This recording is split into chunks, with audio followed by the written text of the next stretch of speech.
તો આ તરફ વાત કરીએ આપણે ભાવનગરની તો નીલમબાગ પોલીસ સ્ટેશનના ચાવડી વિસ્તારમાં આજે મેગા ડિમોલેશનની કામગીરી હાથ ધરવામાં આવી હતી, જેમાં પોલીસ દ્વારા કોર્પોરેશનના અધિકારીઓને આ વિસ્તારના આજે ગુનેગારો તેમજ અસામાજિક તત્વોની એક યાદી પાઠવવામાં આવી હતી, જેના ભાગરૂપે આજે કોર્પોરેશનના અધિકારી અને તેની ડિમોલેશન ટીમ સાથે તેમજ પોલીસના પ્રોટેક્ટર સાથે આજે મેગા ડિમોલેશનની કામગીરી હાલમાં ચાલુ છે અને આગામી દિવસોમાં પણ પોલીસ દ્વારા જે સર્વે કરવામાં આવ્યો છે અને ડીસીપી સાહેબ તથા આઈજીપી તથા એસપીની સૂચના મુજબ ગુનેગારો તેમજ અસામાજિક તત્વો વિરુદ્ધ અને ડ્રાઈવમાં એક સર્વે કરવામાં આવ્યો છે અને એના પોઈન્ટ ઓફ વ્યૂ કોર્પોરેશનને એક યાદી પઠાવવામાં આવેલી છે, જે યાદી દ્વારા કોર્પોરેશનના જુદા જુદા વિસ્તારમાં જઈ જે સર્વે કરી અને તેની નોટિસ પાઠવવામાં આવી તેમજ આગામી દિવસોમાં આ ટાઈપની કોર્પોરેશનની કામગીરી કરવા માટે પોલીસ કટિબદ્ધ છે અને આ જે છે નિલેશ કિશોર ગોવિંદ શંભુ સંજય રમેશ ગુનેગાર હતા અને તેના ગેરકાયદેસર બાંધકામ કહેવામાં આવેલ અને મકાનો કોર્પોરેશનની ટીમ દ્વારા પોલીસના બંદોબસ્તમાં ડિમોલેશનની કામગીરી હાથ ધરવામાં આવી હતી.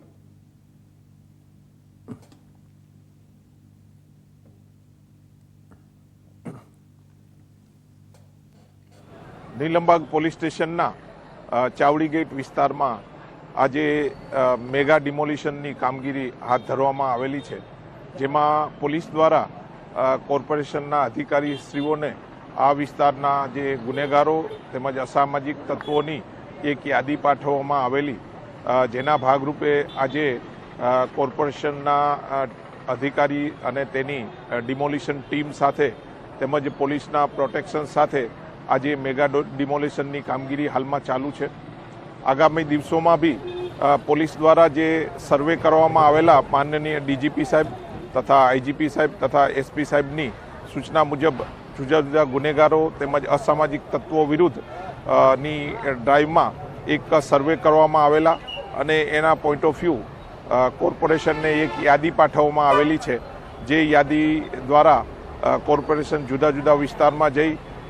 એ સર્વે કરી અને તેની નોટિસ પાઠવવાની તેમજ આગામી દિવસોમાં બી આ ટાઈપની મેગા ઓપરેશનની કામગીરી કરવામાં પોલીસ કટિબદ્ધ છે.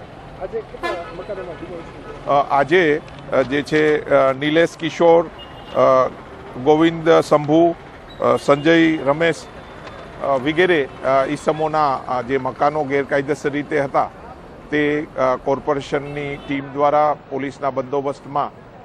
ડિમોલિશનની કામગીરી